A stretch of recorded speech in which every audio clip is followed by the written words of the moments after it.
Between Western psychology, psychiatry, and psychotherapy and the so-called religions of Asia, there is common ground because both are interested in changing states of human consciousness. Whereas institutional Western religion, Christianity, Judaism, and even Islam are relatively less interested in this matter. Western religions are more concerned with behavior, doctrine, and belief than with any transformation of the way in which we are aware of ourselves and of the world. But this matter concerns psychiatry and psychology very much. Only those states of consciousness which are not normal are usually treated in Western psychology as being in some way sick. There are, of course, exceptions to this, and there have increasingly been exceptions. In the work of Jung, and to some extent even of Grodek, of Prinzhorn, of more modern people, Rogers and Ronald Lang, changing consciousness is often looked upon as a form of therapy. But in general, different states of consciousness from the normal are regarded as a form of sickness. And therefore, official and institutional psychiatry constitutes itself the guardian of sanity and of socially approved experience of reality. And very often it seems to me that reality appears rather much the way the world is seen on a bleak Monday morning in this official doctrine, I might even say dogma, of what reality is. Because after all, we know that our science, such as it is of psychology, is founded in the scientific naturalism of the 19th century. And the metaphysical and mythological assumptions of that science still underlie a great deal of psychological thinking, in behaviorism eminently, but also to a large extent in official psychoanalysis. Indeed, one might say that psychoanalysis is based on Newtonian mechanics and in fact could be called psychohydraulics. Not that that analogy is altogether inappropriate, because there are certainly respects in which our psychic life flows and exhibits the dynamics of water. But of course we want to know what kind of water, and for the scientific naturalism of the 19th century, the basic energies of nature were considered to be very much inferior to human consciousness in quality. Ernst Haeckel, a biologist of that time, would think of the energy of the universe as blind energy. And correspondingly, it seems to me that Freud thought of the libido as essentially blind, unconscious energy, embodying only a kind of formless, unstructured, and insatiable lust. This is a generalization. Some modification in that thinking is, of course, possible. But the tendency is to regard all that which lies below the surface of human consciousness as being less evolved, because you must remember that this was also the time of Darwin's theories of evolution, of seeing the human mind as a fortuitous development from much more primitive forms of life coming forth by purely mechanical processes, by natural selection and by the survival of the fittest. And therefore, man was in general seen as a fluke of nature, an embodiment of reason, emotion, and values, for which the more basic processes of nature had no sympathy and about which they did not care. If, therefore, the human race is to flourish, we must take charge of evolution. It can no longer be left to spontaneous process, but must be directed by human ingenuity, despite the fact that although our brains are capable of dealing with a colossal number of variables at once, our conscious attention is not. Most people cannot consider more than 3 variables at the same time without using a pencil. And this shows that in many ways the scanning process of man's conscious attention is very inadequate for dealing with the infinitely many variables, the multidimensional processes of the natural universe. However, a serious attempt has been made, and scientific naturalism issued in a fantastic fight with nature, in this whole notion of the conquest and subordination of nature, which has, as a matter of fact, very ancient, non-scientific and biblical origins, with the idea of man as the head and chief and ruler of nature in the image of God. And the time has now dawned upon us all when our attempts to beat nature into submission are having alarming results, because we see that it's very dangerous to mess around with processes that we don't understand, that have enormous numbers of variables, and we begin to wonder whether we hadn't better let well enough alone. At the same time, although I said that Western psychology had more in common, or more common interest with Oriental religion than it does with Western religion, there is a sense in which psychiatry and psychotherapy are becoming the religion of the West. Psychoanalysis has much in common with the forms and procedures of institutional religion. There is, for example, apostolic succession, the passing down of mana, of qualified power to practice therapy, from the father founder, Sigmund Freud, through his immediate apostles, to an enormous company of archbishops and bishops, among whom there are, of course, as there were with Christianity, heresiarchs such as Jung and Grodek and Rank and Reich. And the heresiarchs are duly excommunicated and anathematized.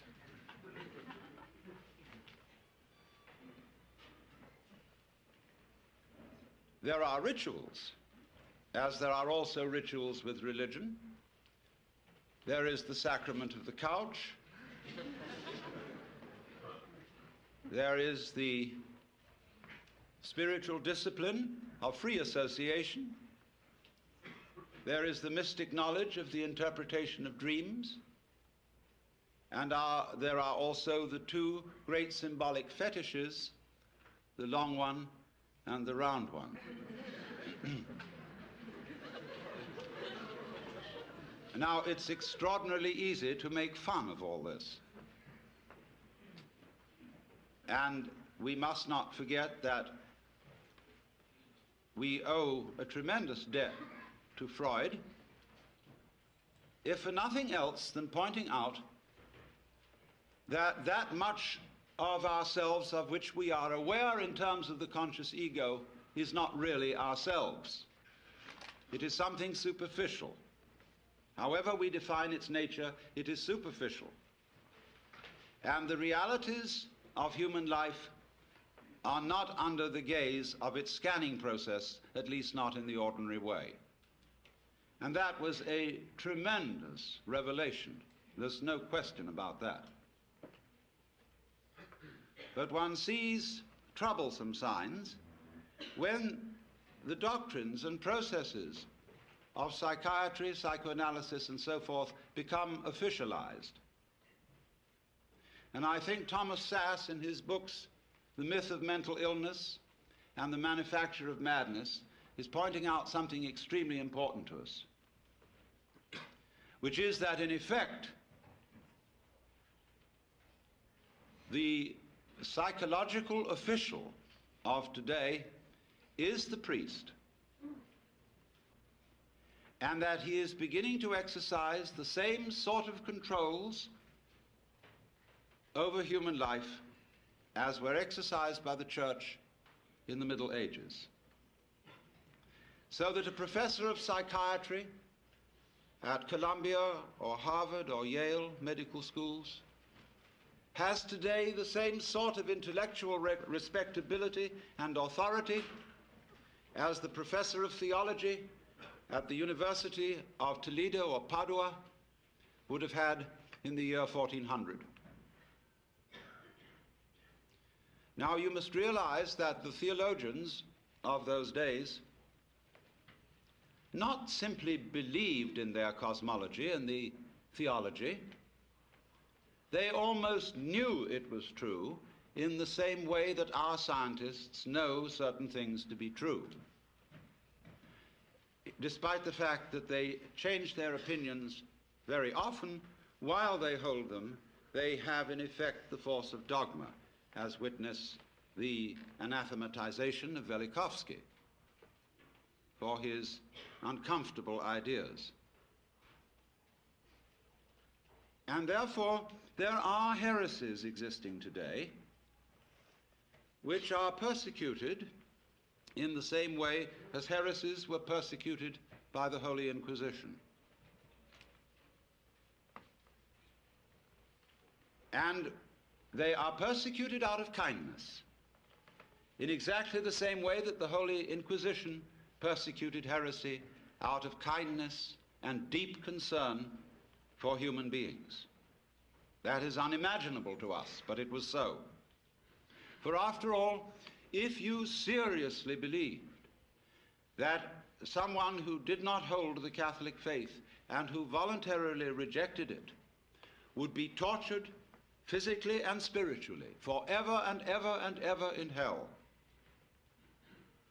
you would resort to almost any means to preserve a fellow human being from such a fate, especially if the complaint or disease of heresy from which he suffered was infectious.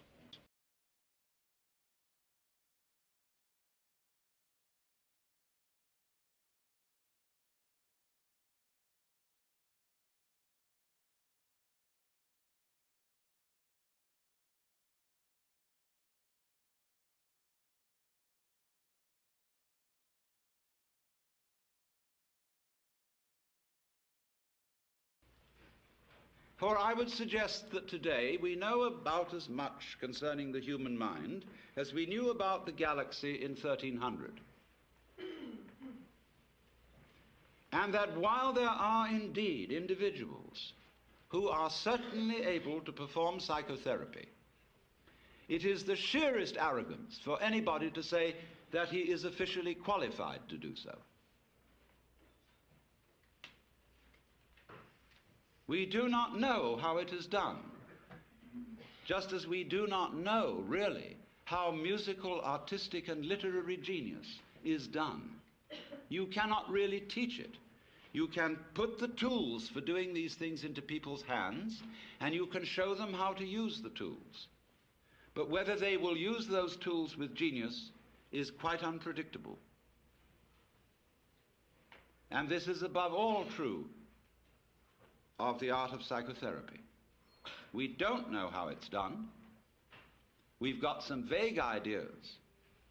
There probably are some people who, by reason of their mental derangement, are probably not qualified to perform it, because they are maybe out just to make other people into messes. But to say that there are certain standards and certain examinations that can be passed and certificates that could be issued, which do indeed qualify people for this work, is, I think, pernicious nonsense, and is used, of course, out of economic self-interest when those who consider themselves official therapists run into competition. The same was done by religion.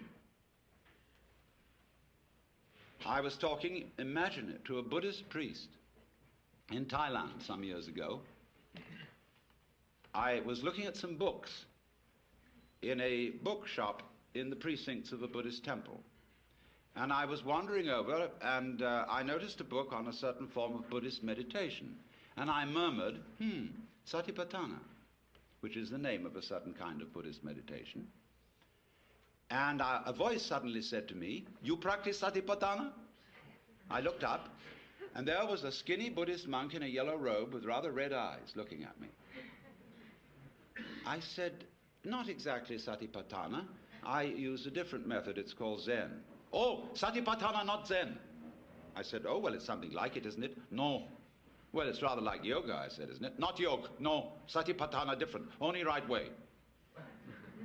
"Well, look," I said to him, "I have a lot of Roman Catholic friends who tell me that their way is the only right way.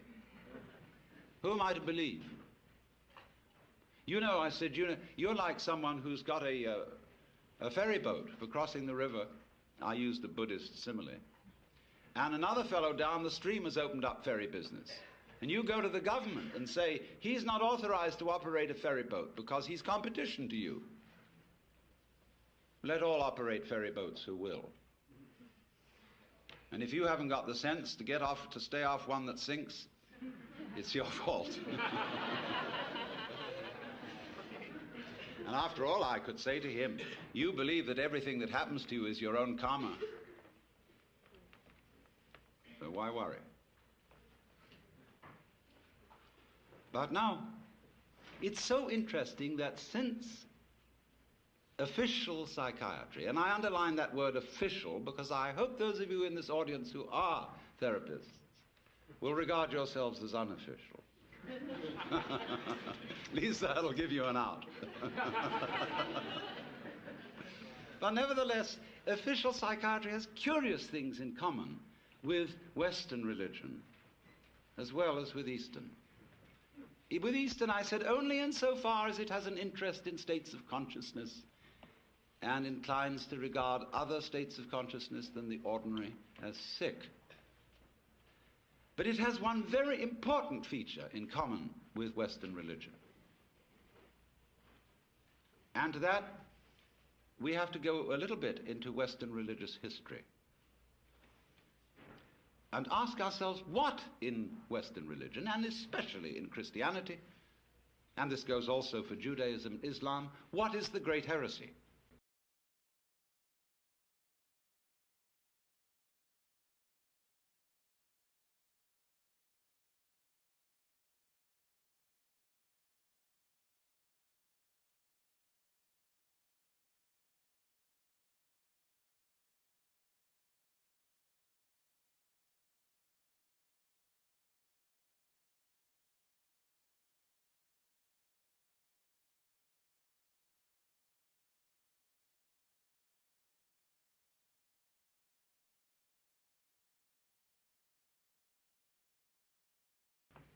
Because I said, I am a son of God.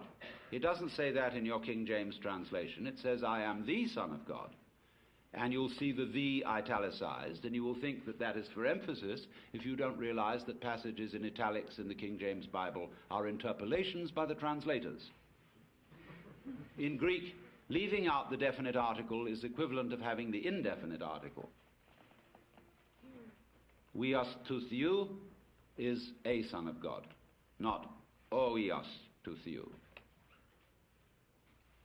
So son of, in Hebrew and in Arabic, means of the nature of. When we call someone a son of a bitch, we mean bitchy. And so if you call someone a son of God, you mean divine, of the nature of God. As the Nicene Creed subsequently defined it, he is of one substance with the Father. But what happened was that this being blasphemy for the Jews, it became blasphemy for the Christians, for anyone else than Jesus to say it. They said, okay, baby, it was so with you, but there it stops. No more of this business. And as a result of that, Jesus was made irrelevant by pedestalization, by being kicked upstairs.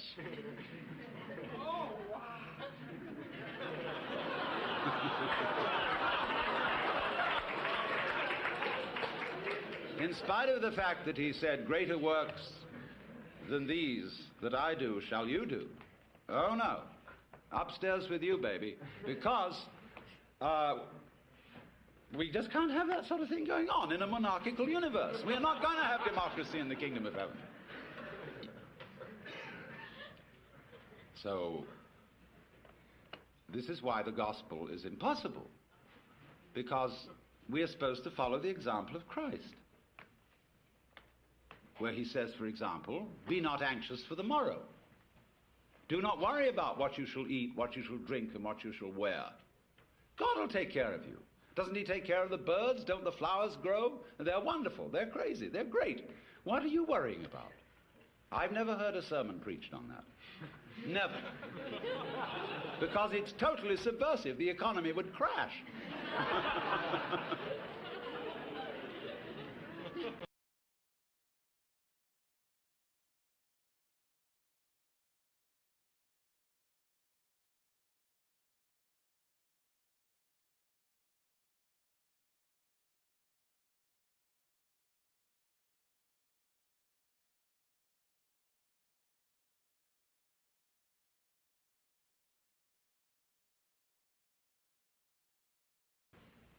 Now, why talk about this?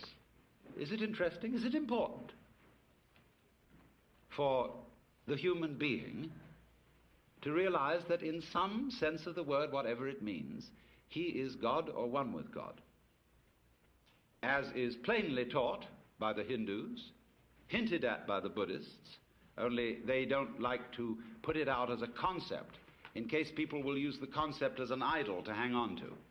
They want you to find out for yourself and not believe in it. And certainly the Taoists understand it, the Sufis understand it, a lot of people understand it. But so what? Well, the importance of it is this, that to know that you are God is another way of saying that you feel completely with this universe. You feel profoundly rooted in it and connected with it. You feel, in other words, that the whole energy which expresses itself in the galaxies is intimate. It is not something to which you are a stranger, but it is that with which you, whatever that is, are intimately bound up. That in your seeing, your hearing, your talking, your thinking, your moving, you express that which it is which moves the sun and other stars. And if you don't know that, if you don't feel that, well, naturally you feel alien, you feel a stranger in the world, and if you feel a stranger, you feel hostile. And therefore, you start to bulldoze things about, to beat it up, and to try and make the world submit to your will, and you become a real troublemaker. So I feel also one reason why you become hostile is that feeling that you were just brought into this place, that your father and mother went up to some monkey business that they probably shouldn't have done, or it was bad rubber goods, and as a result of this, here you are, and you didn't ask to be here. Well, you always feel you can turn around and blame them. You can blame somebody. You can blame the government. You can blame the rascals. You can blame the cheaters. Always supposing you yourself aren't a rascal, which is long odds. You always can blame someone and say, I didn't ask for it, take it away. And yet, very few people are all too ready to take it away. Camus said that the only serious philosophical problem is whether or not to commit suicide.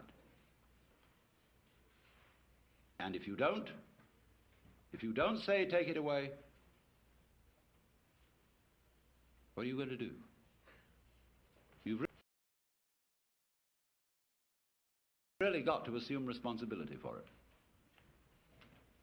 You've got to say yes to what happens. In other words, you often think perhaps, maybe a long, long time ahead, I shall reach the point where I wake up from manifestation and overcome the world illusion and discover that I am the supreme reality behind all this diversification. My friends, there is no diversification.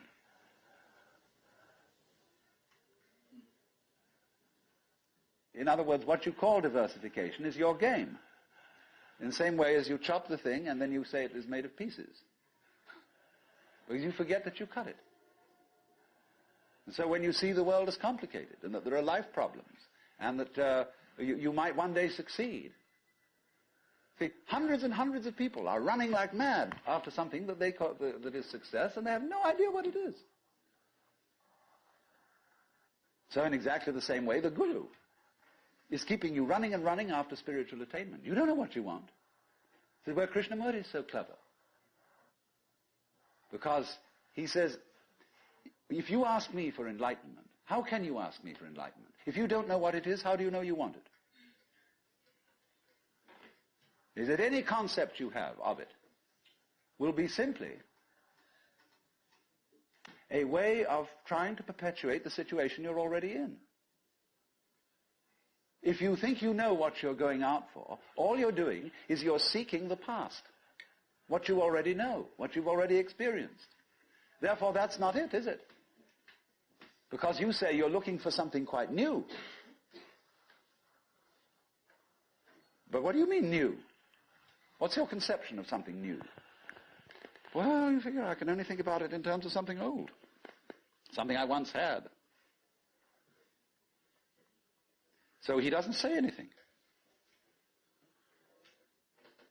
He doesn't indicate anything positively. Everybody says, why are you so negative? Why don't you give us something to hang on to? Well, the simple answer is it would be spurious. You don't need anything to hang on to. You're it. You don't need a religion. But then you say, well,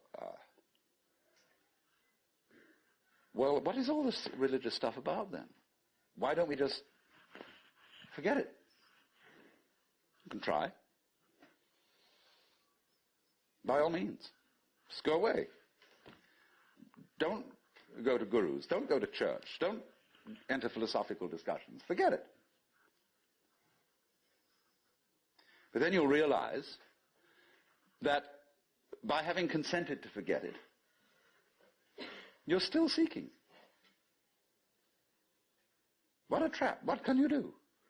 You see, if you stay here and listen to me or to anyone else who comes around here, you're fooling yourself.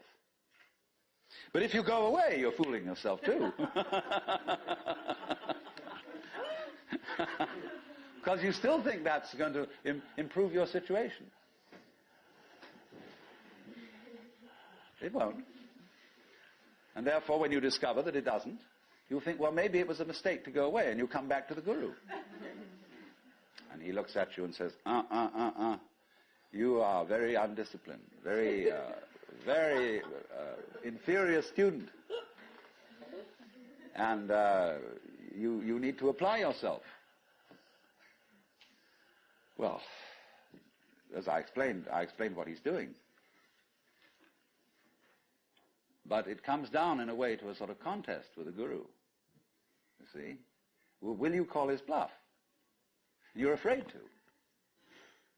Because you might discover that if you do call his bluff, he's no better than you are. Well, that's what you're supposed to find out. But without being cynical about it. He's as divine as you are. But you've got to call the bluff. There's going to be a showdown.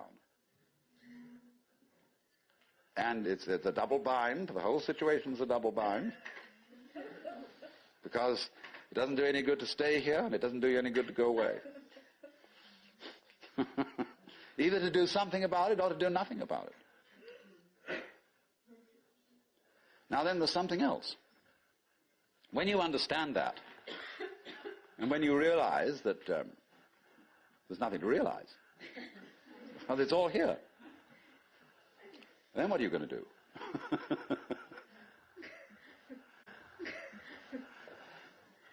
Well, of course, this is the sense of a Zen poem: supernatural activity and marvelous power,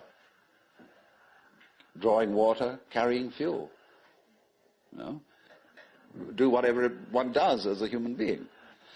But there's a little element of Philistinism in that. It's like when a child is pestering father or mother with all sorts of questions. They finally get down to the deepest metaphysical problems. They say, "Oh, shut up and eat your donut." And I wouldn't say that, you see, at this point. Because life, as one looks at it, you see, is in fact a celebration of itself. When you look out at night at the stars and you really wonder, good God, what is all that about? Well, it's a firework display. And it's celebrating High Holy Day. It's whoopee. And the whole world is whoopee. It's a kind of exuberance. And therefore the proper function of religion is digging this. It's not seeking. It's not seeking anything, but is, in a way, thanksgiving. That's why, of course, the Christians were right in calling the Mass the Eucharist, the thanksgiving. Only they had such a complicated way of thinking about it that nobody could understand it. So there, in religion, all religious exercises, whether they are meditative or whether they are ritualistic, are whoopee. They are not something you do in order to attain anything.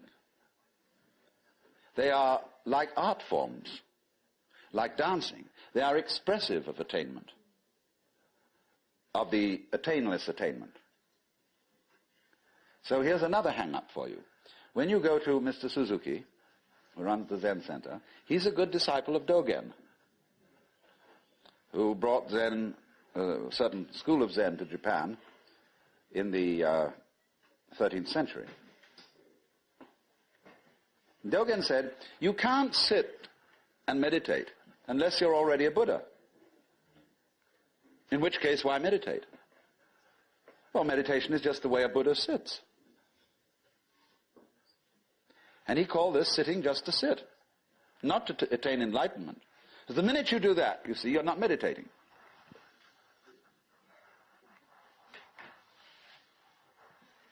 So you only become a good meditator if you're not looking for anything. And therefore, you realize what a great thing it is to be able to sit. And what a great thing it is not to dissect the world with your analytical intellect. To be able to look out at the water or the trees or at the floor and the light on it in front of you without calling it light or floor or trees or thinking that it has parts or thinking that it's complicated. It isn't. So when you can sit without thinking, not with an empty mind, mind you, I'm going back to that point, not with an empty mind, but just a non-analytic mind, a non-probing mind, where you're not creating problems all the time by trying to control it, by trying to control your mind, by trying to control your experience, what you see and hear. You then just simply discover that there is no way of controlling what you're experiencing, because what you're experiencing is you. And to try and really fundamentally control that is just going around in a circle. So if I would say to you now, what you have to learn is to let it happen, that's wrong too. There's no one to let it happen. If I say to you, accept your experience, be calm and open to things, that again perpetuates the illusion that you're something different from it. And so we go round and round. But if there are some people who want to get together, and like we would get together to play poker, or to have a walk, go fishing, or sail a boat, if there are some people who want to get together to meditate, and to have rituals, and to chant, great. It's an art form. And you can only use it and make it a good art form if you're not using it to get something. And this is what really is the bane of temples all over the world. You go into Buddhist temples where they theoretically don't believe in any God. But there are the people praying. And they're all doing it in order that we get a male child next time around, or that the horse recover from a disease, or that mama gets cured of the dropsy. And all these petitions are going on and on and on. People are always coming to the temple to ask for something. Lowbrow people for lowbrow things, highbrow people for highbrow things. And there all the vendors sit outside and sell souvenirs and magic and charms, and all the people go in and do this. And all these serious priests sitting there, really having to keep up face and say, yes, we can provide these services. On the other hand, if you go in to one of these temples, along with all the faithful followers, and have a ball, buy a bead, buy a candle, buy a this, buy that, buy some incense, go in, and dig this great thing going on, salute the Buddhas, or the Christ, or the altars, or the crucifixes, or what you will. But don't take it seriously. And this is one of the great important transformations of today in our consciousness, is that a great many people are finding out that religion is not supposed to be taken seriously. This is a shocking thing to many people. There used to be an old saying that a religion is dead when the priests laugh across the altars. That's true in one sense. When the priests know that they've got a racket going, and they don't believe one word of it, and they're laughing across the altar because of all these suckers around doing it, then it's true. The religion is dead. But when the priests laugh at the altars, because they're having such fun, because this whole scene is so beautiful, well, it's the difference between some stuffy old Buddhist priest humming a sutra and Allen Ginsberg chanting a sutra.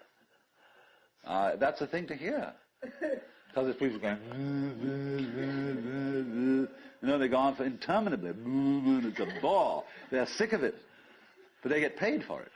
This is magical. But when Allen Ginsberg chants the sutra, everybody gets in a circle and he gets these little bells, and they get going. It's just like a jam session, where everybody is absolutely delighted. Well, that's the way to do it. And if you can't do it that way, forget it. So, let us suppose that I'm the patient, and you are the students and the doctors. And I suffer from what you would call the delusion that I'm God.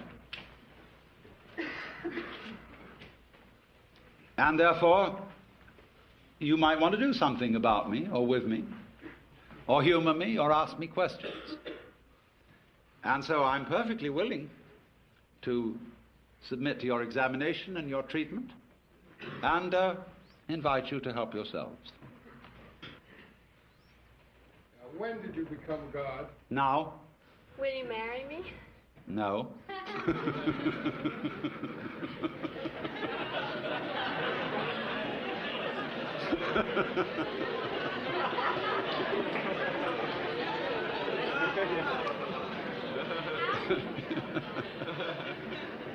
Yes. God, do you sleep on your stomach or your back? Sleeping is like politics. One sleeps on the right side, and then when you're tired of that, you sleep on the left. When you're tired of that, you sleep on your back, And when you're tired of that, you sleep on your stomach. And it is thus that the world goes round.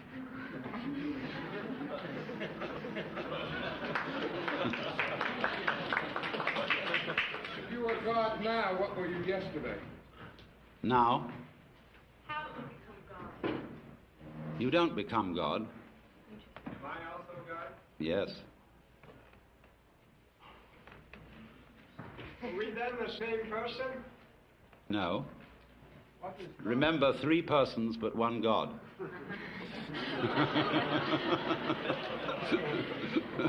God, could you tell us a little about Satan? Could I tell you a little bit about Satan? Yes.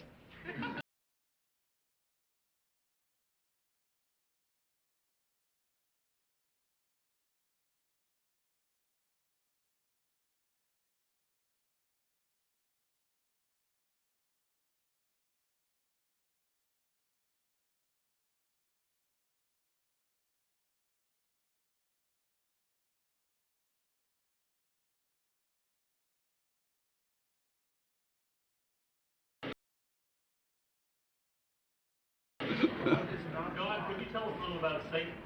Could I tell you a little bit about Satan? Yes. Although the matter is a little esoteric, but I told you all about it in the book of Job, where you will see that in the court of heaven, Satan is the district attorney. He is not, as Christians imagine, the enemy of heaven and the enemy of mankind. He's merely the person who sees the bad side of things and carries out the dirty work.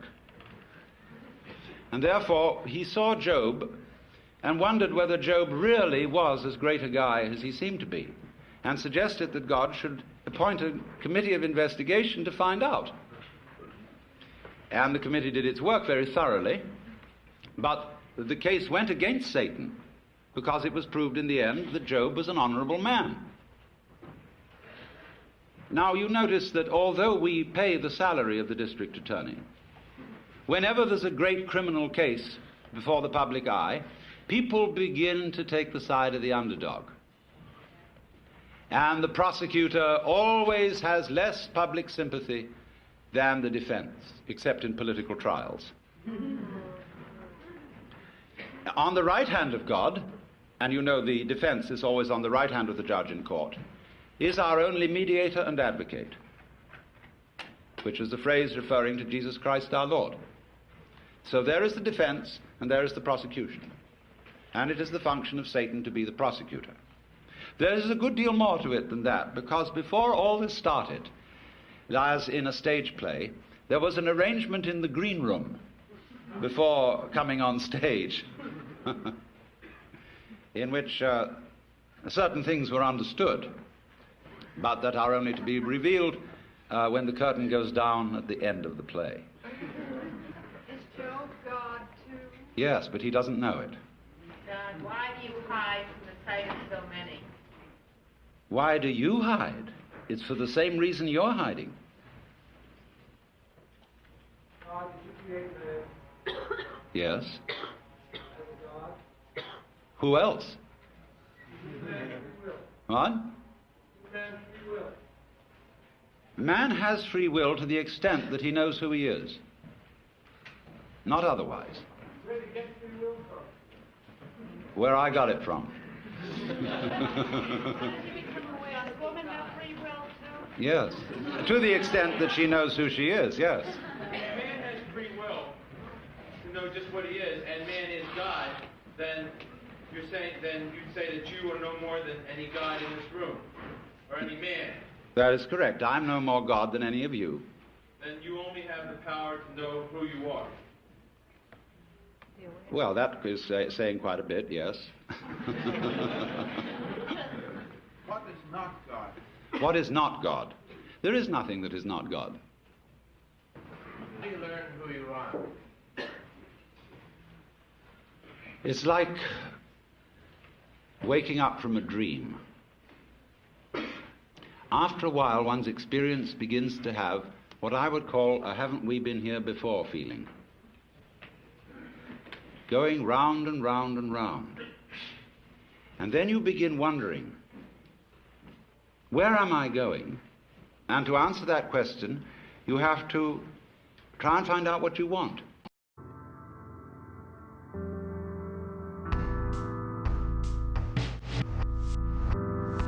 Waking up from a dream, going round and round and round. After a while, one's experience begins to have what I would call a haven't we been here before feeling. And then you begin wondering, where am I going? What do I want to happen? And of course, as soon as you ask yourself that, you begin to fantasize. And so I soon found myself at a great push-button place, with buttons available for every conceivable thing I could wish. All possible pleasures are available. You know, you go going like that, and here is Cleopatra. You press this button, a symphonic music. So I simply set myself to thinking through how far we could go. Now, you suddenly notice there's a button labeled surprise. You push that, and here we are.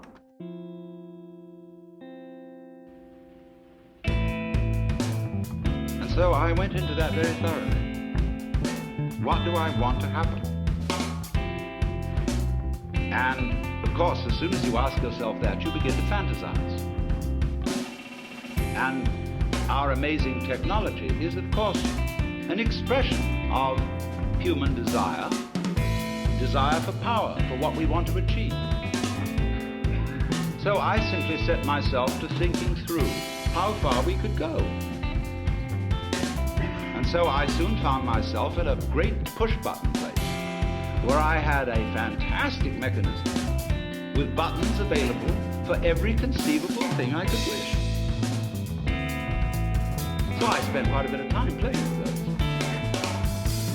And science fiction wasn't in it. You know, you go going like that, and here is Cleopatra. And so on, you know, and then press this button, symphonic music. In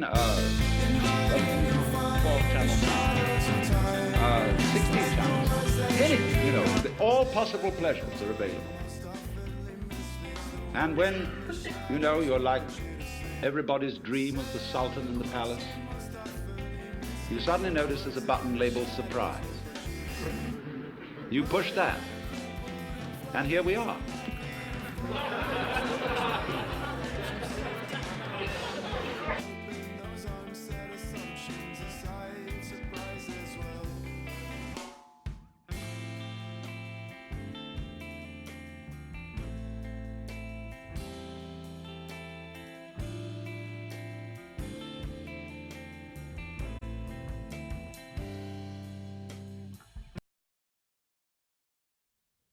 Well, what is it that you feel when you feel I?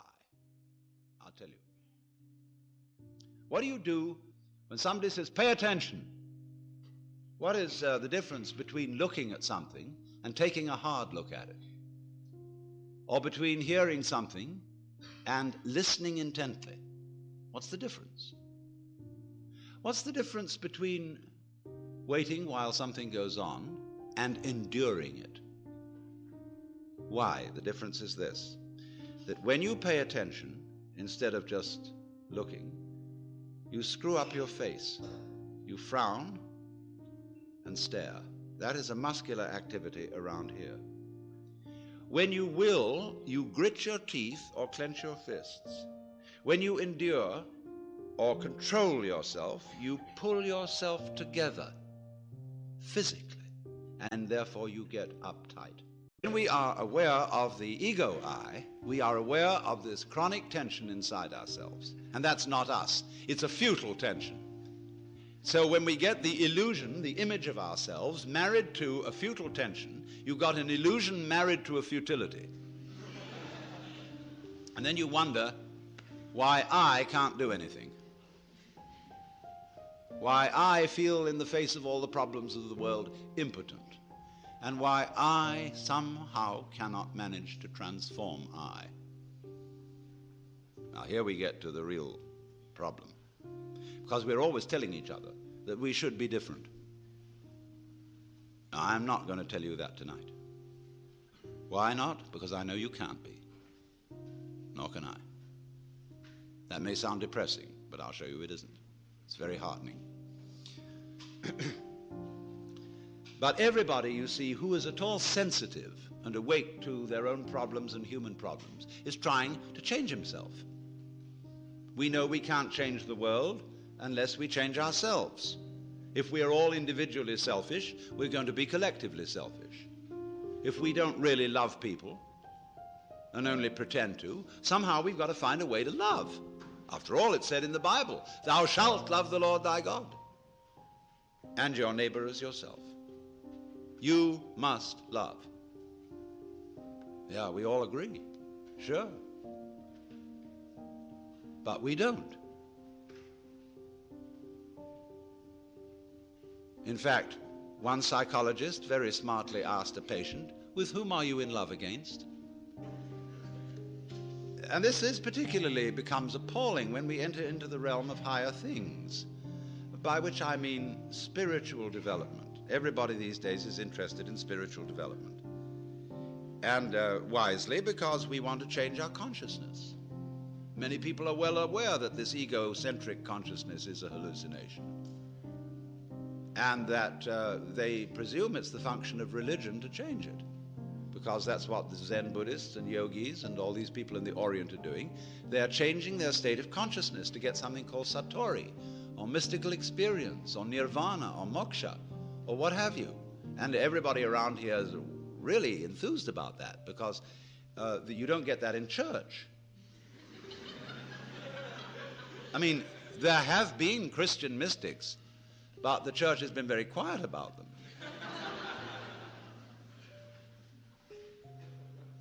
But in the average church, all you get is talk. There's no meditation, no spiritual discipline. They tell God what to do interminably, as if he didn't know. And then they tell the people what to do, as if they could or even wanted to. And then they sing religious nursery rhymes. And then, to cap it all, the Roman Catholic Church, which did at least have an unintelligible service, which was... which was, it was real mysterious and suggested vast magic going on. They went and put the thing into bad English. And they took away incense, and they became a bunch of Protestants, and the thing was just terrible. So now all these Catholics are at loose ends. As Claire Booth Luce put it, not to be a pun, but she said, it's no longer possible to practice contemplative prayer at Mass. Because you're being advised, exhorted, edified all the time. And it becomes a bore. Think of God listening to all those prayers. Talking about grieving the Holy Spirit. It's just awful. People have no consideration for God at all.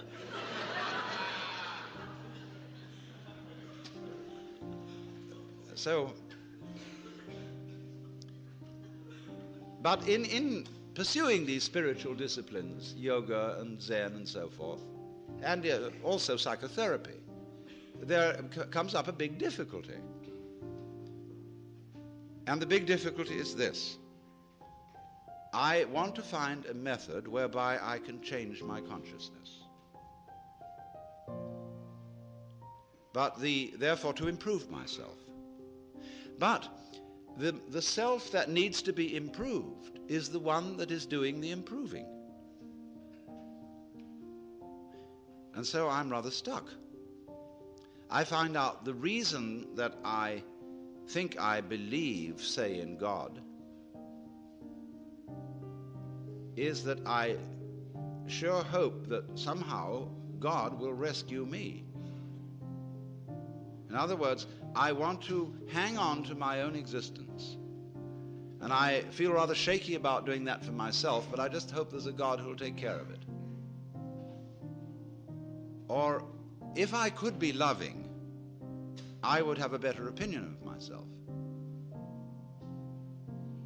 I'd feel better about it. I could face myself, as people say. if I were more loving. So the unloving me, somehow, by some gimmickry, has to turn itself into a loving me, and this is just like trying to lift yourself off the ground with your own bootstraps. It can't be done. And that's why religion, in practice, mainly produces hypocrisy and guilt, because of the constant failure of these enterprises. Oh, people go and study Zen, and they come back and say, wow, getting rid of your ego is a superhuman task. I assure you it's going to be very, very difficult to get rid of your ego. You're going to have to sit for a long time, and you're going to get the sorest legs. It's hard work. And all you wretched kids who think you're getting rid of your ego on pot or something or other and easy yoga, you don't know what you're in for when it really comes down to the nitty-gritty. Well, you know, the biggest ego trip going is getting rid of your ego. And the joke of it all is your ego doesn't exist. There's nothing to get rid of. It's an illusion, as I tried to explain. But you still want to ask how to stop the illusion.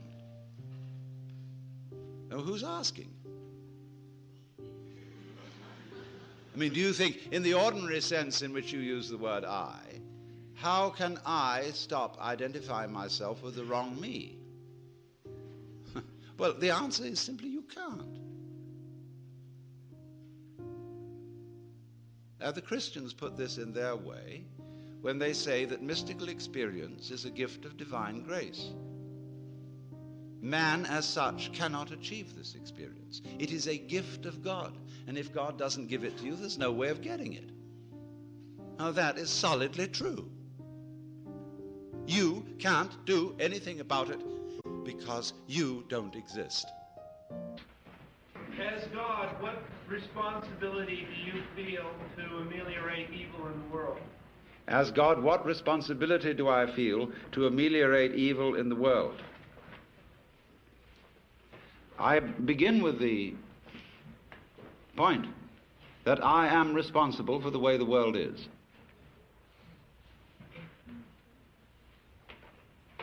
If I couldn't feel that, I'd have to blame somebody else. I'm not willing to do that, because I know that under various changing circumstances it might be appropriate for me to be as big a rascal as rascals have been. Now, as to improving the world is always improving. It may look to some people slow, but it's improving even when it is declining, because the world works in an undulatory process, like a wave. It goes up and it goes down, it goes up and it goes down. And it couldn't go up all the time, because if it did, we wouldn't know that that was up. So it goes down some of the time so that we can know when it goes up, because if we didn't know when it went up, it would be like being in a space where everything was light. There'd be nothing to write home about. There would be no black marks on the space, and so it would be like a piece of perfectly empty paper. Similarly, to be in a completely black space would also be a kind of unconsciousness with nothing to write home about, as there'd be nothing would make any difference. So therefore, if you're going to have black, you won't know that it's black unless you have some white, and if you're going to have white, you won't know that it's white unless you have some black. Why do you teach us all to love one another? Because if we get to that point, there won't be any of these ups and downs. We'll have to tell you. Correct, but that's not a teaching, it's a koan. A koan. A koan is a Japanese word for a spiritual problem used in Zen Buddhism, such as, what is the sound of one hand? And these problems are given to those who ask questions concerning their spiritual development. And sometimes, as St. Paul pointed out, commandments are given not in the expectation that they will be obeyed, but in the expectation that they will reveal something to those who hear them. That was St. Paul's comment on the whole Mosaic law. And the joke of it all is your ego doesn't exist. There's nothing to get rid of.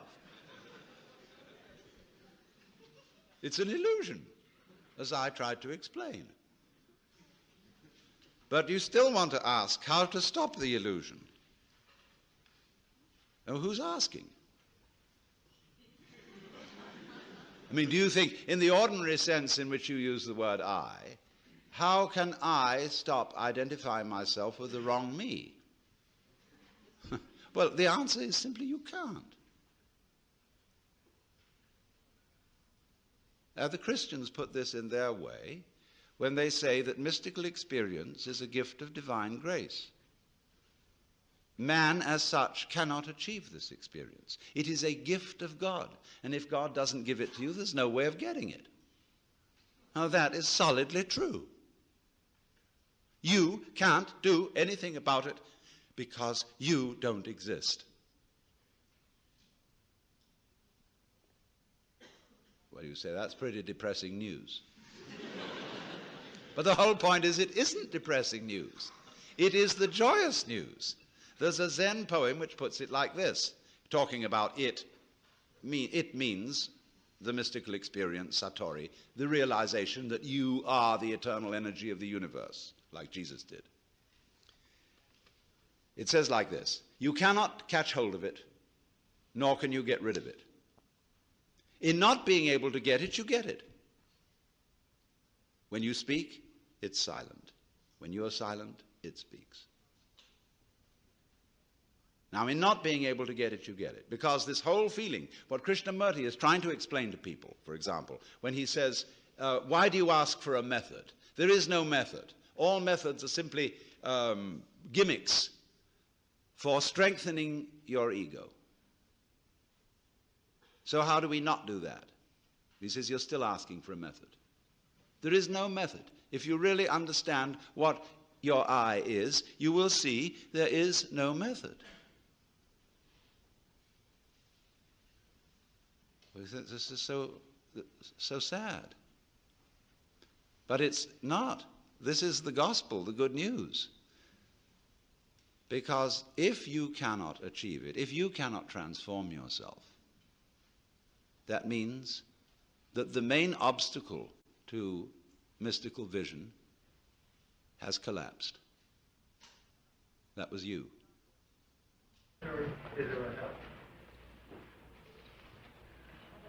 The hereafter is, of course, now. Because if you will examine it closely, there is no when else than now.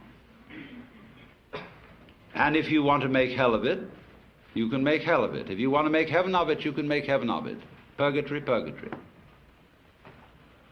It's all here. Always was, always will be. Death. What is death? Death is an undulation in consciousness. How would you know you were alive unless you'd once been dead? Yes. If you realize in the same way that Jesus did that you're God, why was it unnecessary for him to have material possessions and necessary for you? It wasn't unnecessary for him to have material possessions. They said of St. John the Baptist that he was an ascetic, but of Jesus, this man consorts with gluttoners and wine-bibbers and comes eating and drinking. And when the lady Mary poured precious ointment on his feet and anointed him, they said the same thing that the members of the vestry say to the minister today. Why this great expense? Couldn't it all have been sold for much money and given to the poor? If you will examine it closely, there is no when else than now. And if you want to make hell of it, you can make hell of it. If you want to make heaven of it, you can make heaven of it. But it's a problem. It is a problem, sure. But you see, in many ways, when you get down to these very deep ethical problems, where there sure is no easy decision one way or the other,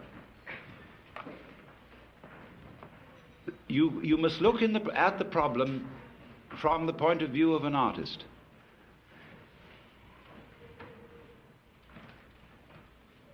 Which way of doing this is in some sense greater. It may be better to go off with a bang than with a whimper. Let me see. Are you God all the time? I mean, in consciousness all the time. There is no time, my dear. It's always now. During every event in space-time. At every precise moment in consciousness, are you yes, if you put it God? that way, of course. You are consciously God as an experiencing unit on this plane of... Wait a moment, consciously, not necessarily, because that would spoil the fun. That's what I'm asking. If you press button surprise, you've pressed a button so that you forget who you are. Right, so that you don't always know all the answers to a given problem. Yes, that's perfectly true. This is called, in the Bible, kenosis. In St. Paul's epistle to the Philippians, he says, "Let this mind be in you, which was also in Christ Jesus, who, being in the form of God, thought not equality with God a thing to be grasped, but humbled himself, and made himself of no reputation, and was found in fashion as a man, and became obedient to death." And so you get from this the kenotic theory of creation, held by some of the Greek fathers, that the creation of the universe is the self-emptying or self-forgetting of the Godhead. Yes, I think it's your turn now. How does your concept of the creation of evil, so that man could see how good is, differ from the old story of a man beating his head against the wall so he could feel how good it is and stuff? It's really rather like it. Because the universe is fundamentally a system which creeps up on itself and then says, "Boo!" And then it laughs at itself for jumping.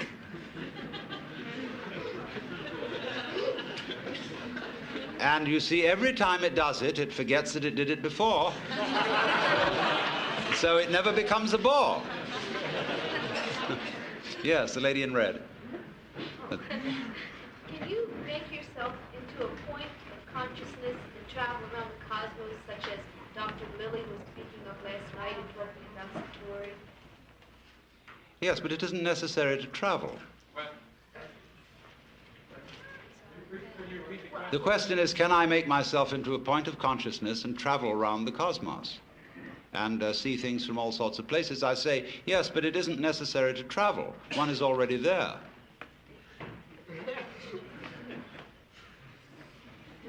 In other words, I'm using your eyes where you are, like you're using mine. Just in the same way, my head is not my feet, it uses my feet. The head is very different from the feet. You couldn't possibly say the head and the feet are the same, but they are one organism. They each have a soul. Two. What do you do about the boredom? What do I do about boredom? Press button surprise. Oh, it's always there. Yes, always. Yes. Would you say we're going around in circles trying to eliminate evil because we never will? There might not be any evil. Yes. Never eliminate it, so we're just playing games. We are going round in circles. But you see, going round in circles, as you may have observed by looking at the sky, is what the universe is doing.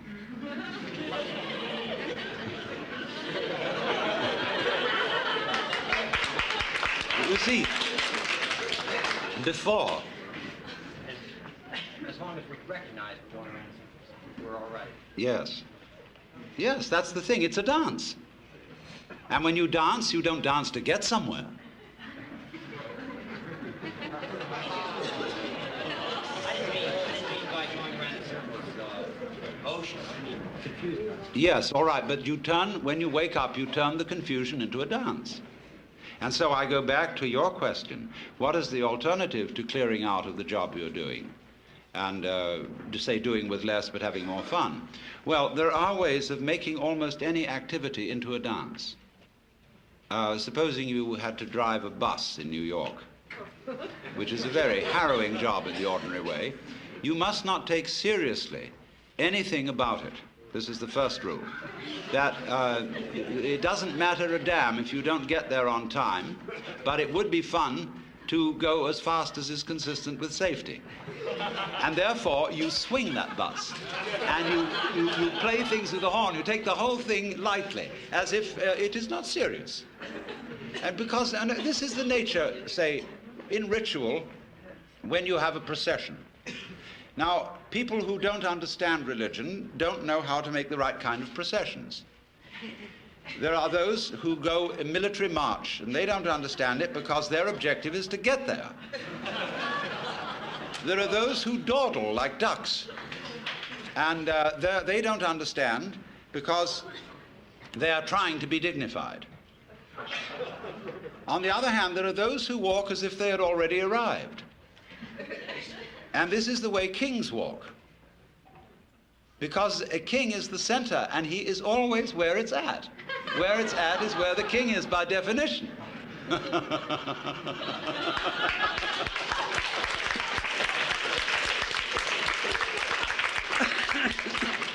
So, if you work in this way,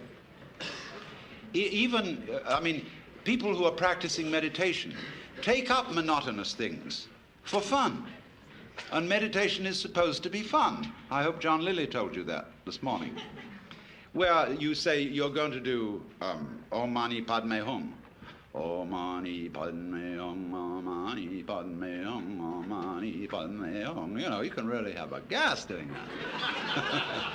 And so that anything monotonous can be treated in the same way.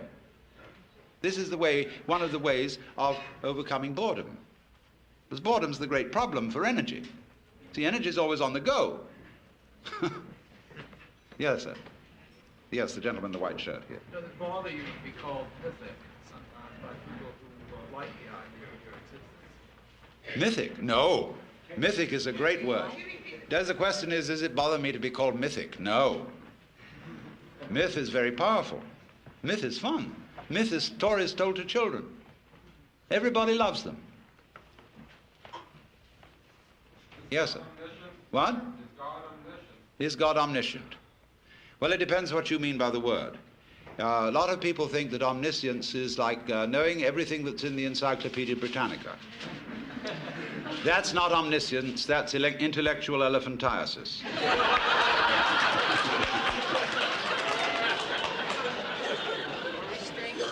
Now, you see, let me explain this question, because it's always important, and when anybody announces that he or she is God, people say at once, well, will you tell us in millimeters the height of Mont Blanc? And I say, look it up in the encyclopedia, it's there. The thing is this. What we ordinarily call knowledge is the translation of life into words. And that is a very cumbersome process, because if we had to translate the process into words every time we took a breath, we'd never get around to it. It takes so long to describe and think through the whole physiology of breath. Therefore, we do it without thinking about it. And I find that I'm shining the stars in just the same way. I mean, if you want it in words, it's going to take us a long time to get through them, because words are strung out in a line. Is that I sense that internally we are, and we are all gods? How come as a god, since you have said that we are all gods, and therefore I am God, how come I find such difficulties in recognizing, understanding, or finding peace and tranquility within myself? How do you, if you are God, how do you find such difficulty in finding peace and tranquility in yourself? That's because you're looking for it away from the place in which you are. You are seeking it apart from the experience which you have at this moment. And you are regarding that experience and saying, that's pretty lousy, I'd like something better than that. But the trouble with that is that it splits you in two pieces. And once you're split in two pieces, you're lost. Because you've made a difference between the experience you are now having on the one hand and yourself who is having it on the other. And you wish you could get away from that experience. Now, the truth of the matter is you can't, because you are what you experience.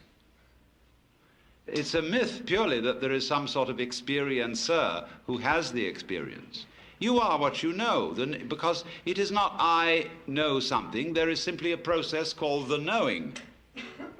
You could say the knowing, like the world, has two poles, north and south, and so the knowing ball has the knower and the known, but only in that sense. Now, knowing changes. It changes itself. But if you try to stand outside it and change it, it'll be like standing outside your hand and trying to move your hand from outside. And so comes the difficulty.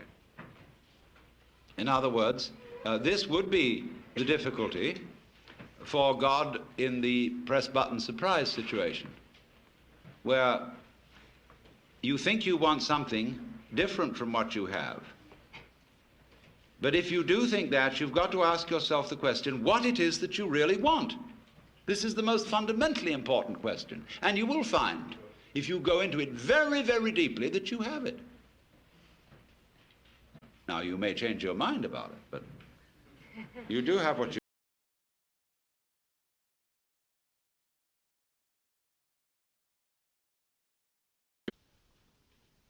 You're at your wit's end. What are you going to do, commit suicide? But supposing you just put that off for a little while. Wait and see what happens. You can't control your thoughts. You can't control your feelings, because there is no controller. You are your thoughts and your feelings. And they're running along, running along, running along. Just sit and watch them. Here they go. You're still breathing, aren't you? Still growing your hair? Still seeing and hearing? Are you doing that? I mean, is breathing something that you do? Do you see? I mean, do you organize the operations of your eyes? Know exactly how to work those rods and cones in the retina? Do you do that? It's a happening. It happens. So you can feel all this happening. Your breathing is happening. Your thinking is happening. Your feeling is happening. Your hearing, your seeing. The clouds are happening across the sky. The sky is happening blue. The sun is happening shining. There it is. All this happening. And may I introduce you? This is yourself. This begins to be a vision of who you really are. And that's the way you function. You function by happening, that is to say, by spontaneous occurrence. And this is not a state of affairs that you should realize. I cannot possibly preach it to you, because the minute you start thinking, I should understand that, this is this stupid notion again of I should bring it about, when there is no you to bring it about. See, that's why I'm not preaching. You can only preach to egos. All I can do is to talk about what is. It amuses me to talk about what is because it's wonderful. I love it, and therefore I like to talk. If I get paid for it, then I make my living, and sensible people get paid for doing what they enjoy doing. So this is not you see, this is the whole approach here is not to convert you, not to make you over, not to improve you, but for you to discover that if you really knew the way you are, things would be sane. But you see, you can't do that. You can't make that discovery because you're in your own way. So long as you think, I'm I. So long as that hallucination blocks it. And the hallucination disappears only in the realization of its own futility. When at last you see you can't do it. You cannot make yourself over. You cannot really control your own mind. See, when we try to control the mind, a lot of yoga teachers try to get you to control your own mind, mainly to prove to you that you can't do it. There's nothing, a fool who persists in his folly will become wise. So what they do is they speed up the folly. And so you get concentrating. And you can have a certain amount of superficial and initial success by a process commonly called self-hypnosis. And you can think you're making progress. And a good teacher will let you go along that way for a while until he really throws you with one. Why are you concentrating? See, Buddhism works this way. Buddha said, if you suffer because you desire, and your desires are either unattainable or always being disappointed or something. So cut out desire. So those disciples went away and they stamped on desire, jumped on desire, cut the throat of desire, and threw out desire. But then they came back and Buddha said, but you are still desiring not to desire. They wondered how to get rid of that. So when you see that that's nonsense, there naturally comes over you a quietness. In seeing that you cannot control your mind, you realize there is no controller. What you took to be the thinker of thoughts is just one of the thoughts. What you took to be the feeler of the feelings, which was that chronic muscular strain, was just one of the feelings. What you took to be the experiencer of experience is just part of the experience. So there isn't any thinker of thoughts, feeler of feelings. We get into that bind because we have a grammatical rule that verbs have to have subjects. And the funny thing about that is that verbs are processes and subjects are nouns, which are supposed to be things. How does a noun start a verb? How does a thing put a process into action? Obviously it can't. But we always insist that there is this subject called the knower. And without a knower, there can't be knowing. Well, that's just a grammatical rule. It isn't a rule of nature. In nature, there's just knowing, like you're feeling it. And I have to say you are feeling it, as if you were somehow different from the feeling. When I say I am feeling, what I mean is there is feeling here. When I say you are feeling, I mean there is feeling there. I have to say even there is feeling. What a cumbersome language we have. Chinese is easier. You don't have to put all that in. You can say things twice as fast in Chinese as you can in any other language. Well, anyway, when you come to see that you can do nothing, that the play of thought, of feeling, etc., just goes on by itself as a happening, then you are in a state which we will call meditation. And slowly, without being pushed, your thoughts will come to silence. That is to say, all the verbal, symbolic chatter going on in the skull. Don't try and get rid of it, because that will again produce the illusion that there's a controller. Just it goes on, it goes on, it goes on, and finally it gets tired of itself and bored and stops. And so then there's a silence. And this is a deeper level of meditation. And in that silence, you suddenly begin to see the world as it is. And you don't see any past, and you don't see any future. You don't see any difference between yourself and the rest of it. That's just an idea. You can't put your hand on the difference between myself and you. You can't blow it, you can't bounce it, you can't pull it. It's just an idea. You can't find any material body, because material body is an idea. So is spiritual body. This is somebody's philosophical notions. See, reality isn't material. That's an idea. Reality isn't spiritual. That's an idea. Reality is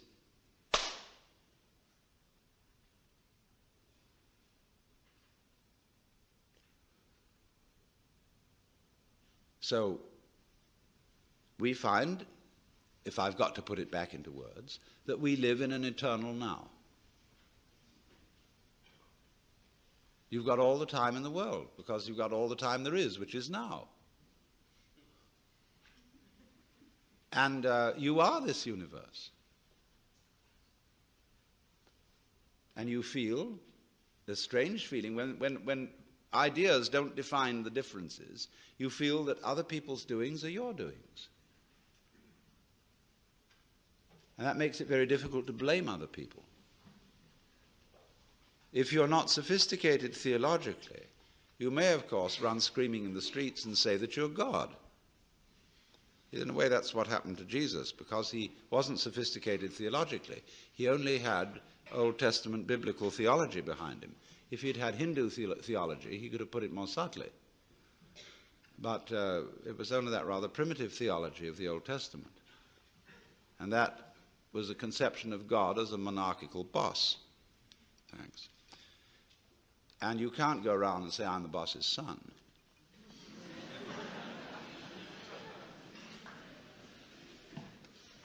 If you're going to say I'm God, you must allow it for everyone else too. But this was a heretical idea from the point of view of Hebrew theology.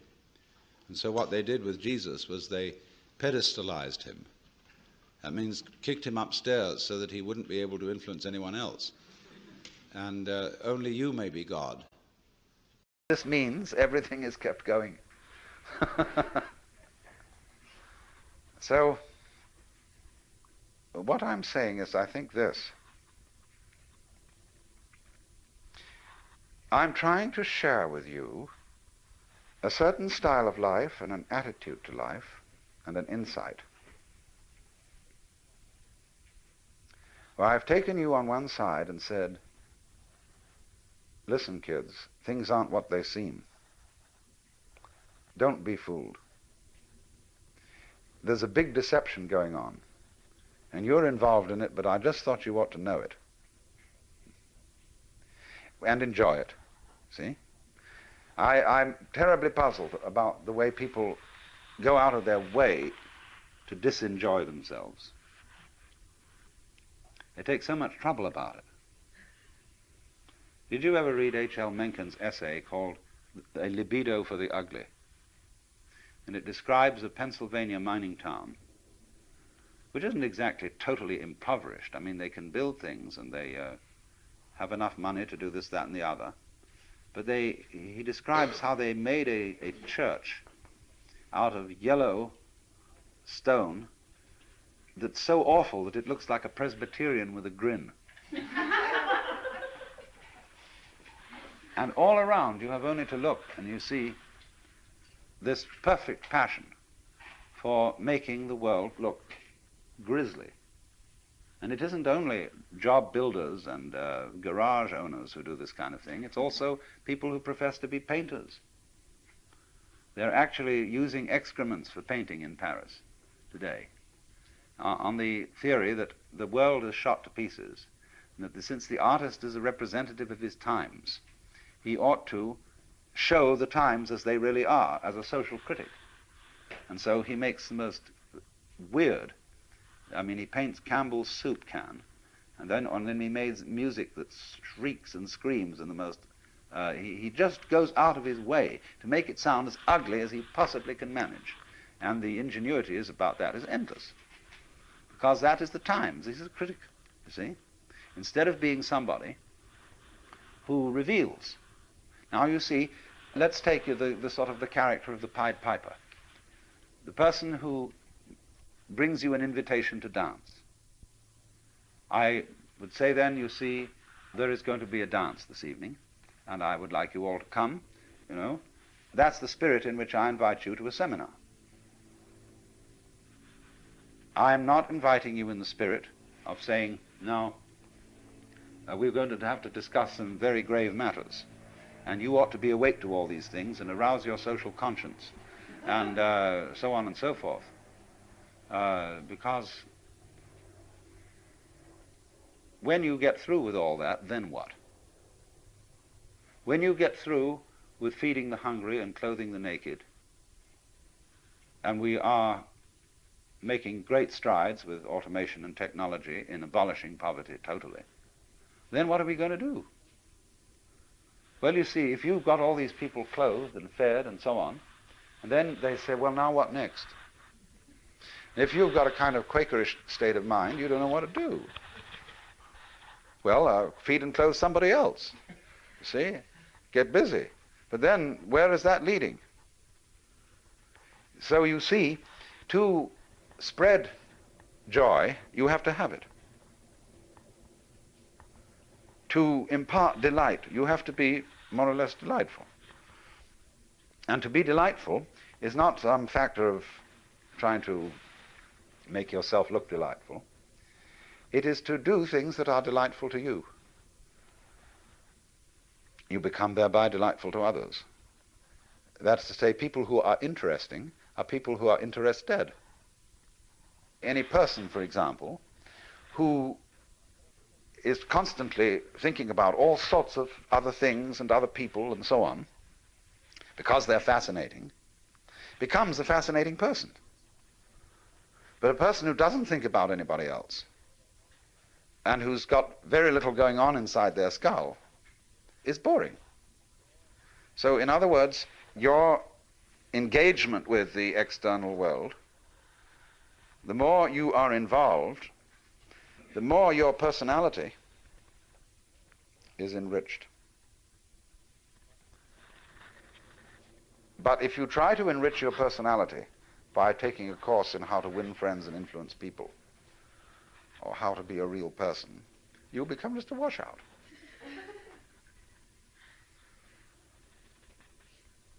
Because you will be in a kind of small circle. You'll be, as it were, you'll be like somebody trying to get a good nutrition by biting his nails. And then the fingers next. You know, and then half an arm gone and so on. And you're entirely nourishing yourself with yourself. Now, of course, on a vast scale, the universe does that. It eats itself up. That's why the symbol of the snake swallowing its tail is a very fundamental, archaic symbol of life. But the way it's done is that the snake has in some part of the ring a place where it's not sensitive. It's called the unconscious. Where it doesn't know that what comes to it in the form of food is actually what left it in the form of excrement. That thing is, don't mention it. After all, as the Lord said at the beginning of the universe, you must draw the line somewhere. And so, as a result of there always being a kind of gap, that's the gap, you know, like where the electric spark jumps. That's the thing behind your head, behind your eyes, that you could never get to look at. It's the gap. And because of that little gap, the circle doesn't just revolve in a dull way, just go round and round and round like a boring thing. It has rhythm. See, if I say, yoy, no rhythm. See, it's just one long sound. And after a while we say, oh, cut it out. Or we just become insensitive to it. But what we want to hear is a break in it, you see. And we want to hear it go on and off and vanish and come back again and so on. And it sets up a rhythm. That becomes interesting. That's putting gaps between, you see. We need those gaps.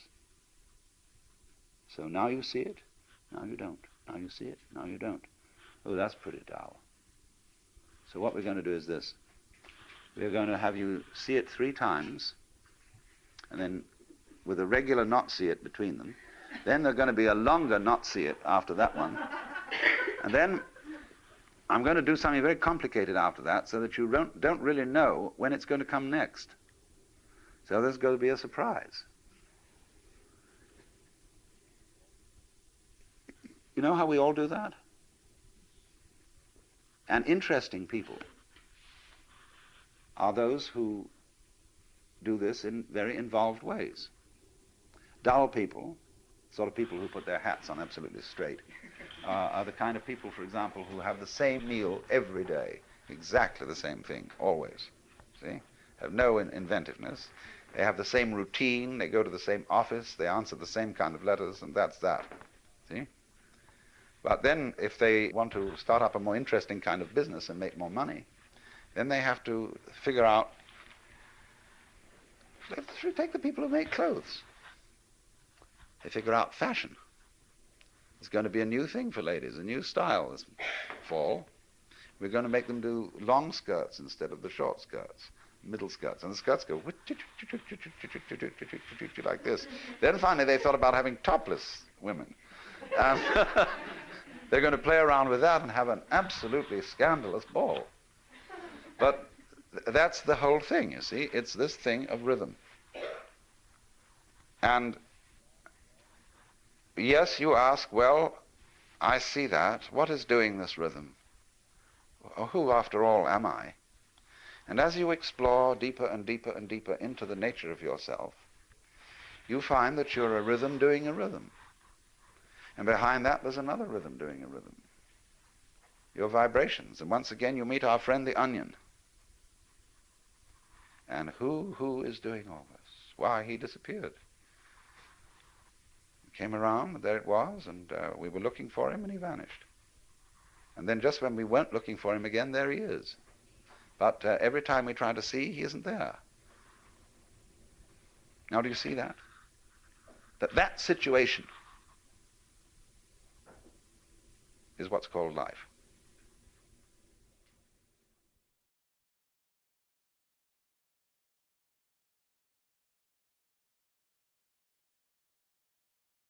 There's a certain possibility in that. I would like to go insane and be as insane as anybody has ever been and be the farthest out crazy nut in the world. See, that's a game. But it's not a good game. It's a game being played by a person who didn't really understand that everyday life was a game too. And I think the most important thing is to admit this. All really humane people admit that they're rascals. That's, you see, on the side of the not respectable, the selfish. But so also, all humane people should admit that they're jokers, that they're playing games and playing tricks. That I am doing it on you. I am most ready to admit this. I hoaxed you all into coming here to tell you what?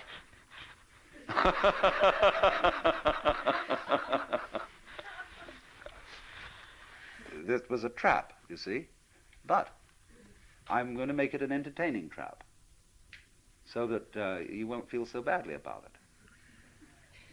Now, this is philosophy, but I think philosophy is like music.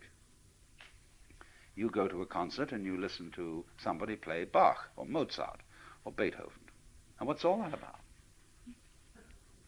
You know, it isn't about anything except dee dee dee dee dee dee dee dee dee dee dee dee. You know, that's what it's about. And so, in the same way, as I conceive my work as a philosopher, I'm simply pointing out that existence is the same kind of a thing as a Bach invention. It's going this way and that way, and hills and waters going all out there, and the fish are going around in it and breeding, and the ducks are doing this, that, and the other. And that's the same thing as dee dee dee dee dee dee dee dee dee dee dee dee. See? So if you can admit that that's what it's all about, you have a little problem. Because there's not only the threat that it really might be serious and that you shouldn't be laughing about this, but there's also a kind of opposite. Then are you saying it's merely just fiddling around? See? I mean, you're saying it's only a game? Is that all there is to it? Well, now, what do you think? You see, this again is a question that everybody has to think things through. What did you want? Didn't you want a game? Did you want it to be serious in the end? Think about the question. What kind of a thing would you like God to be? What would you like to do for eternity? Really?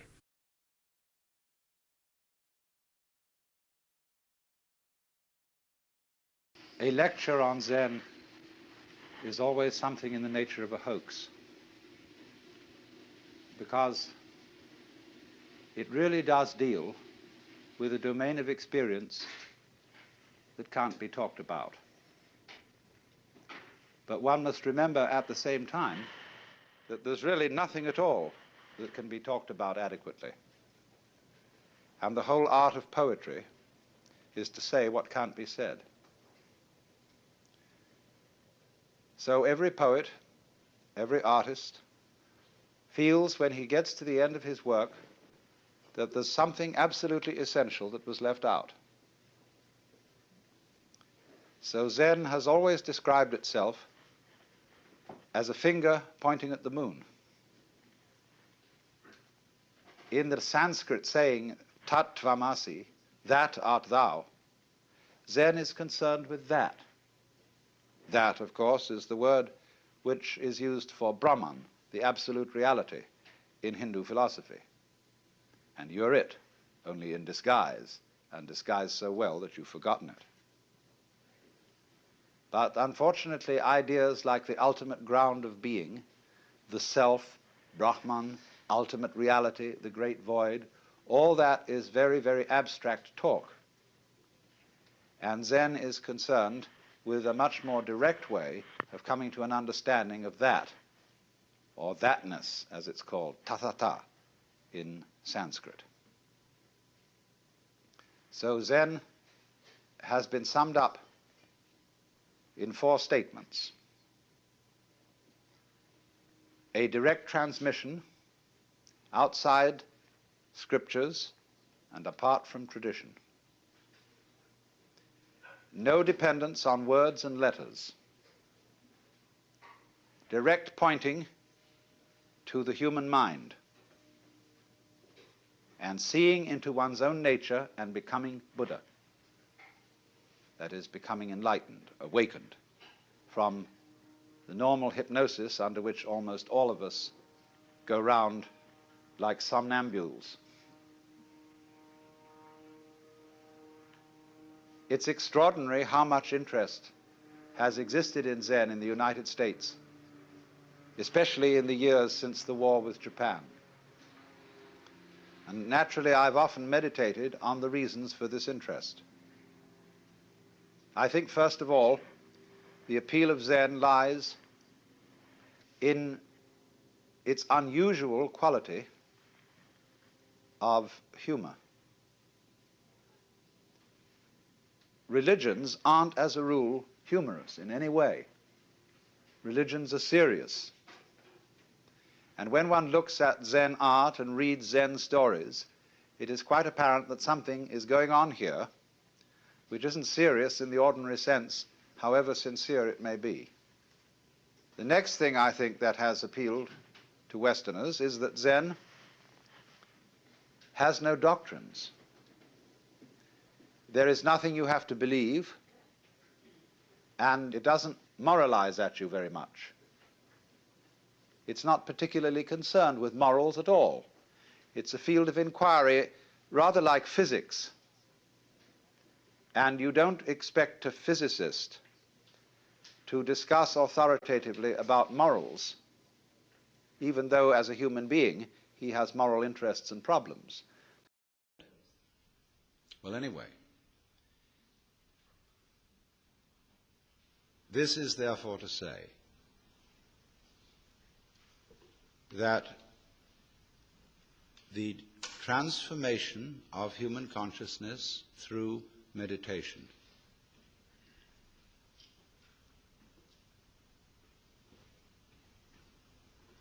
is frustrated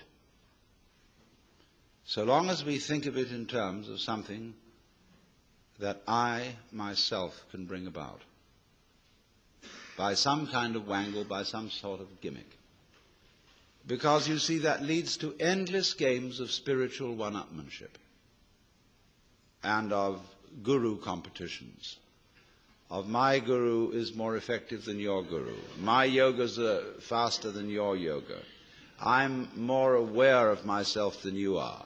I'm humbler than you are. I'm sorrier for my sins than you are. I love you more than you love me. This interminable goings-on about which people fight and wonder whether they are a little bit more evolved than somebody else and so on. All that can just fall away. And then we get this strange feeling that we have never had, you see, in our lives, except occasionally by accident. Some people get a glimpse that we are no longer this poor little stranger and afraid in a world it never made, but that you are this universe, and you are creating it at every moment, because you see it starts now. It didn't begin in the past. There was no past. See, if the universe began in the past, when that happened it was now. See? Well, it's still now. And the universe is still beginning now, and it's trailing off like the wake of a ship from now. In the wake of the ship fades out, so does the past. You can look back there to explain things, but the explanation disappears. You'll never find it there. Things are not explained by the past. They're explained by what happens now. That creates the past, and it begins here. That's the birth of responsibility. Because otherwise, you can always look over your shoulder and say, well, I'm the way I am because my mother dropped me. And she dropped me because she was neurotic because her mother dropped her. And away we go back to Adam and Eve or to a disappearing monkey or something. We never get at it. But in this way, you're faced with it. You're doing all this.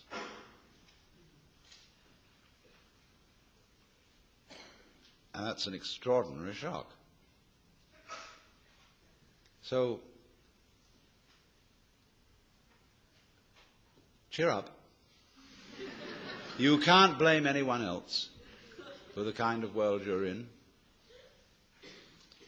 And if you know, you see, that I, in the sense of the person, the front, the ego, it really doesn't exist, then it won't go to your head too badly if you wake up and discover that you're God. And what we need is juice.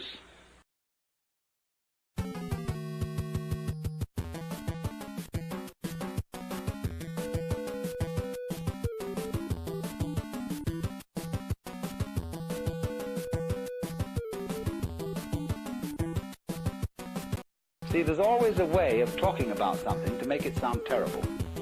Equally, there's a way of talking about something to make it sound great. Now, what do you want to do?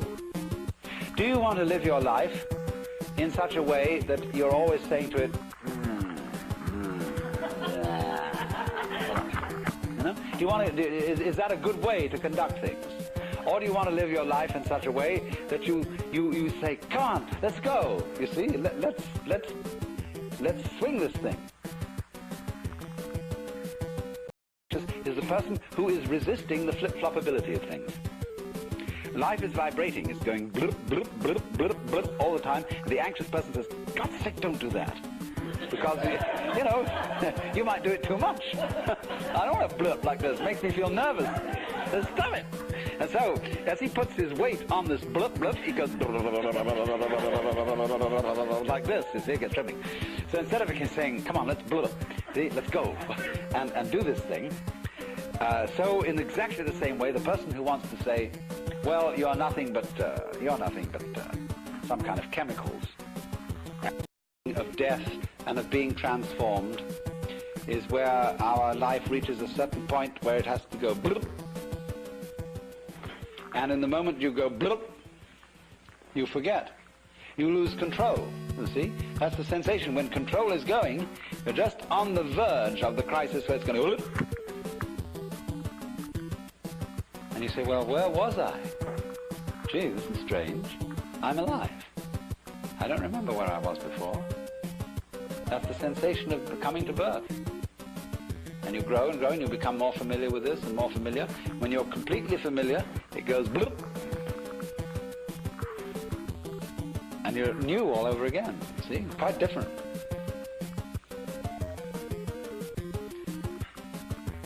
We can never believe, you see, when it gets to the point where we know it's about to go bloop, we never believe that it will go into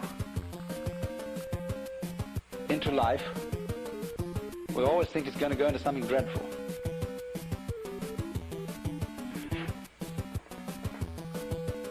But you see, once you know,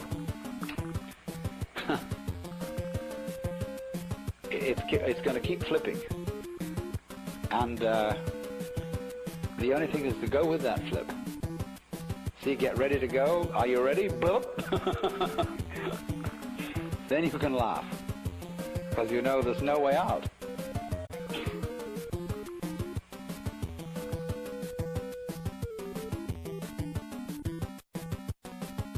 Or even if you come to a seminar like this,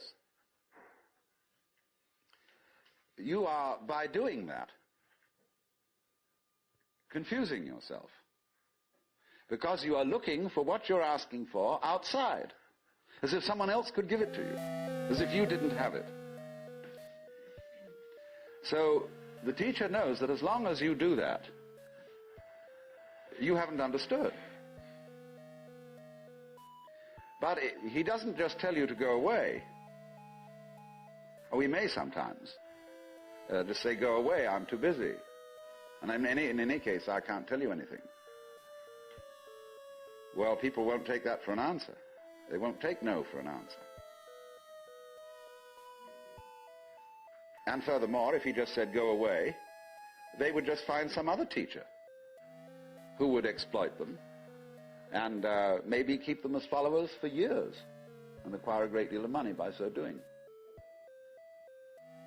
But what he does is another thing. He tries to give them the put down, as if to say, you have a great long distance to go yet. Your attainment is not at all perfect. And they're always talking about other sects and other schools and saying, well, they haven't really got the point, you see? So that you keep losing faith in yourself and feeling, my goodness, I haven't yet attained this thing. And that keeps you working. But all the time, you're being talked out.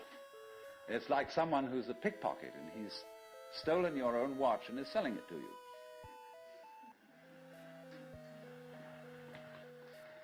But just so long as you can be talked out of yourself, you deserve to be.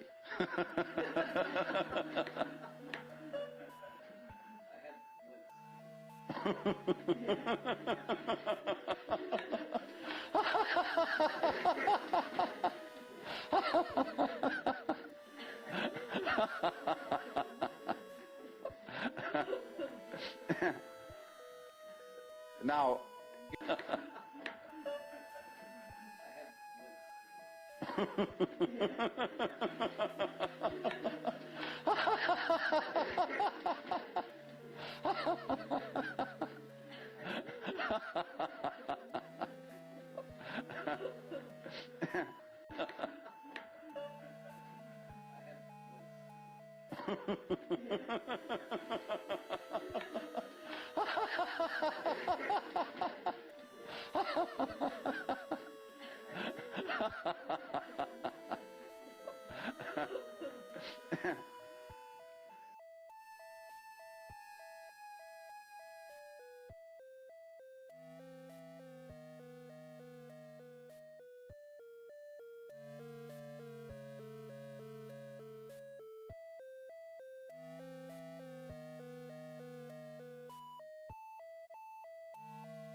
Now, you become very aware of this